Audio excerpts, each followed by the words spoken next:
या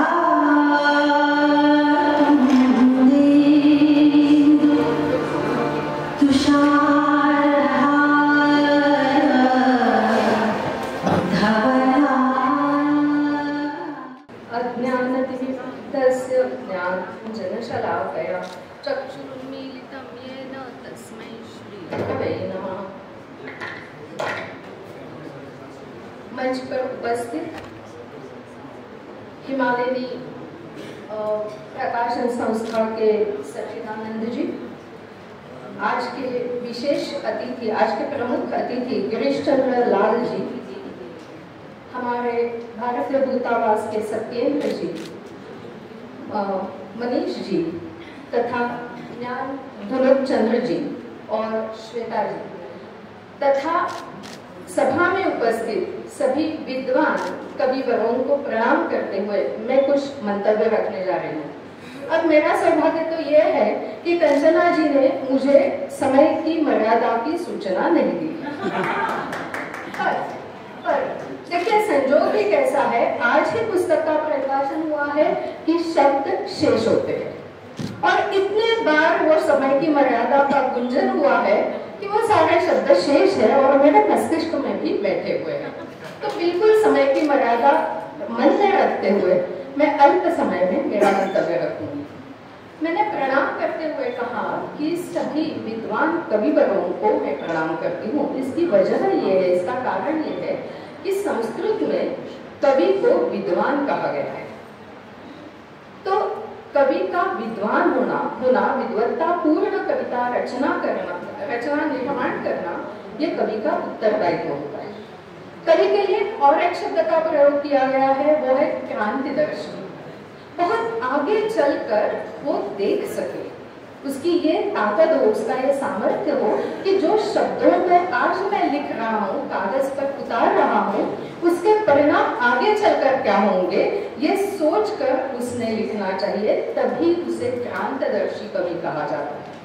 तो आगे चलकर मेरे शब्दों का परिणाम, और शब्द तो शेष रहते हैं और अगर वो कागज पर लिखे हैं तो चिरकाल रहते हैं।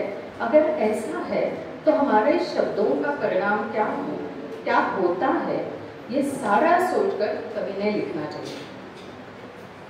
काव्य के ऊपर संस्कृत में अपनी सारी भाषाओं में वैसे बहुत सारे ग्रंथ निर्माण हुए हैं, लेकिन काव्य का प्रयोजन जो बताया गया है काव्य मीमांसा में, वो बहुत सुंदर है। और वहां ऐसे कहा है, काव्य क्यों लिखा जाता है, इसका कारण क्या है। काव्य यश से, एक हमें यश प्राप्त हो, और शिवेतर क्षतये, जो भी हम लिखे वो शिव इतर की क्षति करने वाला हो। ये सबसे सुंदर मुझे लगता है कि हर एक व्यक्ति, आज काव्य की व्याख्या भी वैसे बहुत विशाल है। काव्य मतलब क्या, वाक्य रसात्मकम काव्यम अगर ऐसे है तो काव्य के अंदर नाट्य आते हैं, आधुनिक काल का चित्रपट भी काव्य है। और इन सबका परिणाम आगे चलकर क्या होता है समाज में, मुझे बताने की जरूरत नहीं है, हम सब जानते हैं। और इसीलिए मुझे ऐसे लगा कि आज की इस विद्वत सभा में, कवि सभा में, ये काव्य का प्रयोजन रखना बहुत जरूरी है। और उसके आगे ऐसे भी कहा है कि काव्य कवि कैसा होना चाहिए, तो कांता सम्मित उपदेश। कांता मतलब बहुत प्यारी पत्नी। वो जमाना था जब बहुपत्नीत्व था, उन सब में जो कांता है, सबसे प्यारी पत्नी है, वो जब कान भी पकड़ती है तो प्यारा लगता है। कवि का उत्तरदायित्व ये भी है कि समाज में अगर त्रुटियां है, कुछ गलत नजर में आए तो पकड़ के उसके ऊपर हमारी लेखनी चलनी चाहिए। और इसलिए कवि का महत्व अनन्य साधारण है। कवि का परिणाम, जैसे शब्द शेष रहते हैं, मुझे याद आया जैसे ही ये मैंने पढ़ा तो मेरे बचपन का एक कहानी एक याद आई। कहानी मतलब मेरे जीवन का ही प्रसंग है। हमारे घर में दादी होती थी, तो कुछ गलत शब्द हम बोले, कुछ गालियां दे, तो वो हमेशा कहती थी शुभ शुभ बोल। और वो कहती थी भाई ये शब्द अस्तित्व, ये वातावरण में रहते हैं, अशुभ मत बोल। वो तुरंत राम राम नाम लेती थी, शुभ शुभ बोल कहती थी। तो शब्दों का महत्व ये होता है। आज इतनी सहजता से हम कुछ भी शब्दों का प्रयोग करते हैं। शब्दों का महत्व कैसे होता है, रामकृष्ण परमहंस की कथा है। अब ये कथा की सत्यता कितनी है नहीं है मुझे नहीं मालूम, पर मैंने एक कथा सुनी है। अंतिम समय नजदीक आ गया था और अचानक उन्होंने कह दिया कि मुझे आम खाने हैं। अब उनके विद्यार्थी जो थे, स्वामी विवेकानंद जी ने कहा, जाइए, गुरु के मुख से अगर आया है कि आम खाने हैं तो कहीं ना कहीं आम मिलेंगे। सारे विद्यार्थी कहने लगे, उनके सन्यासी कहने लगे कि ये आम का समय तो नहीं है, कहाँ से मिलेंगे आम। पर विवेकानंद जी को अपने गुरु के शब्दों पर इतना विश्वास था कि उन्होंने कहा, नहीं, आप जाइए और ढूंढिए, कहीं ना कहीं आम मिल जाएंगे। और 2 दिन के प्रयास के बाद आम मिल गया। आम काटकर गुरु के सामने रखा गया। रामकृष्ण जी ने कहा, 2 दिन मैं भी सोच रहा था कि गलती से मेरे मुख से असमय आम की इच्छा कैसे आई, और अगर ये इच्छा मतलब ये आम नहीं मिलता तो मुझे पूरे जिंदगी का प्रवास फिर से देखना पड़ता कि क्या गलती हुई है। कहानी कितनी सत्य है या घड़ी हुई है मुझे नहीं मालूम, पर शब्द का जो प्रयोजन होता है, शब्द का जो महत्व होता है, वो कहानी से पता चलता है। इन शब्दों का प्रभाव भी कैसे होता है। महाराष्ट्र की हूँ मैं, मराठी हूँ, तो महाराष्ट्र के ज्ञानपीठ पुरस्कार विजेता जो है कवि कुसुमाग्रज का नाम शायद आपने सुना होगा। उनकी कविता का प्रभाव मेरे जीवन में कैसे था। एक बार मुंबई में भी बहुत बड़ी बाढ़ आई, घरों में पानी गया, मेरे भी घर में पानी आया। एक रात भर हम सारे घर के बाहर ही थे। दूसरे दिन मेरे भांजे और मेरे बेटों को लेकर घर साफ करने का सारा साहित्य लेकर हम घर में आए। दरवाजा खोला, चित्र बहुत ही विपरीत था और हम सब उदास हो गए। पर मैंने कहा, बैठो, हम कविता गाएंगे। तो मेरे बड़ा बेटा था, उस समय 10वीं में था। आई, इस समय कविता, ये इतना गंदा घर है। मैंने कहा, इसीलिए कविता गानी है क्योंकि वो कविता में गंगा जो बाढ़ बनकर एक कुटी में, एक झोपड़ी में आई है, और उस गंगा का स्वागत वो विद्यार्थी किस तरह से करता है, वो पूरी कहानी उसमें है। और वहाँ वो गंगा जो आई है वो बाढ़ बनकर आई, इसके बदले वो सोचता है कि ये तो पहली बार मैके आई हुई लड़की है, तो स्वाभाविक है वो पूरे घर में नाचेगी कूदेगी, और वैसे ही उसने किया। अब वो आया तो है वैसे शिक्षक के पास, तो सारी कहानी बताने के बाद शिक्षक को ऐसे लगता है कि शायद मुझसे कुछ पैसों की इच्छा रख कर आया है। तो उनका हाथ स्वाभाविक रूप से अपने जेब की तरफ जाता है, तो वो उठकर खड़ा रहता है और कहता है, पैसे नकोत सर, जरा एकटे पडा वाटला, मोडून पडलं घर पण मोडला नाही कणा, पाठीवरती हात ठेवून फक्त लढा। कविता कैसी होनी चाहिए, इतना सुंदर चित्र है। जब जेब की तरफ हाथ बढ़ता है तो वो विद्यार्थी उठकर खड़ा होता है और कहता है कि सर, मुझे पैसे नहीं चाहिए। ऐसा लगा कि बहुत अकेला हो, और इस समय अगर मार्गदर्शन देने वाला कोई है तो वो मेरा शिक्षक है। एक तो शिक्षक के प्रति कितना विश्वास विद्यार्थियों के मन में होता है, होना चाहिए, इसका आदर्श है।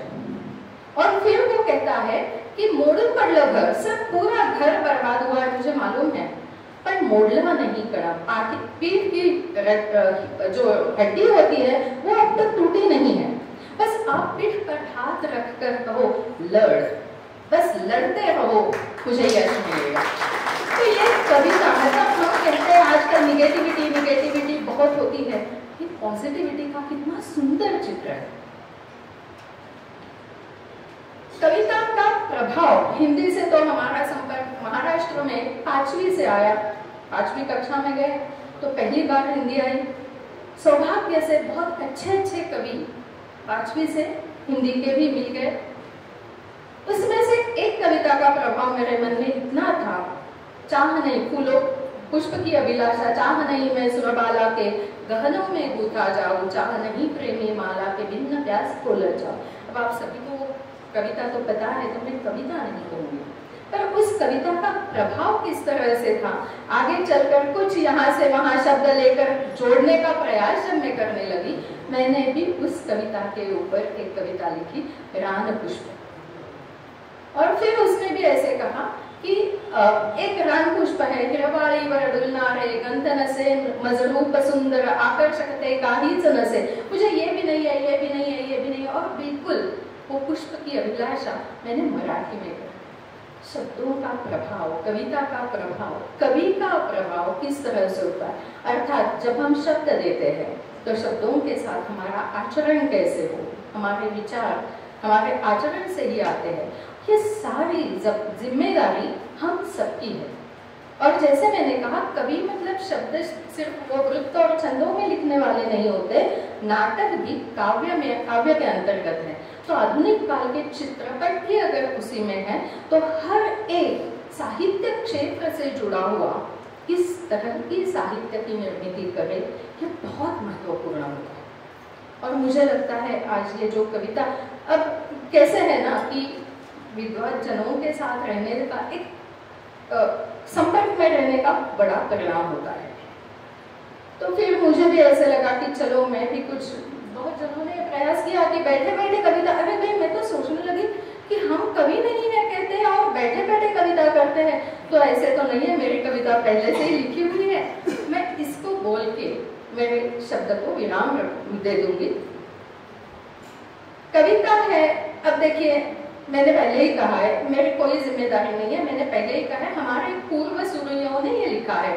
तो हमारे ऋषि मुनि किस तरह से क्रांतदर्शी थे, उन्होंने शांति, देन शक्ति, नीति, भक्ति, प्रीति, ये सारे शब्द स्त्रीलिंगी बनाए हैं। बाकी मैं कुछ नहीं कहूंगी, मैं सिर्फ ये कहूंगी ये सारे शब्द उन्होंने स्त्रीलिंगी बनाए हैं। तो स्त्रीलिंग में अगर ये शब्द है तो मैंने भी एक प्रयास किया था, हिंदी का मेरा शायद ये दूसरा प्रयास था, पर आज ऐसे लगा कि आपके सम्मुख हूं तो चलो मैं भी कुछ अपने शब्द आपके सामने रख दूं। शक्ति तू और भक्ति तू, शक्ति तू और भक्ति तू, नीति तू और प्रीति तू ही सत्ता, तू ही मत्ता, सुकीर्ति की है तू महत्ता, योगियों की ध्यान मूर्ति, वीर जनों की तू है स्फूर्ति, युक्तिपूर्ण तू राजनीति, विश्व की तू प्रसव शक्ति, मोक्ष पथ की तू है भक्ति, दिव्य सुखमय विश्व शांति, तू है सबला, तू है अमला। अब ये जो अशब्द है वो अशब्द नकारात्मक नहीं है। अमला, मल से विरहित ऐसे एक शब्द आता है, पर कभी कभी जैसे कि आपके पुस्तक में जो आपकी प्रस्तावना है वहां लिखा है कि शब्द कैसे है, यहाँ तो शेष है और अशेष। अशेष मतलब ये निगेटिव नहीं है, वो पॉजिटिविटी देने वाला है। मराठी में समर्थ रामदास करके बहुत बड़े संत कवि हुए थे, उन्होंने कहा है अचपल मन माझे। तो चपल मन होता है तो ये तो कहते हैं अचपल मतलब आत्यंतिक। तो इस तरह से कि ये अबला है और विश्वधारिणी तू है महिला, विश्वधारिणी तू है महिला। धन्यवाद।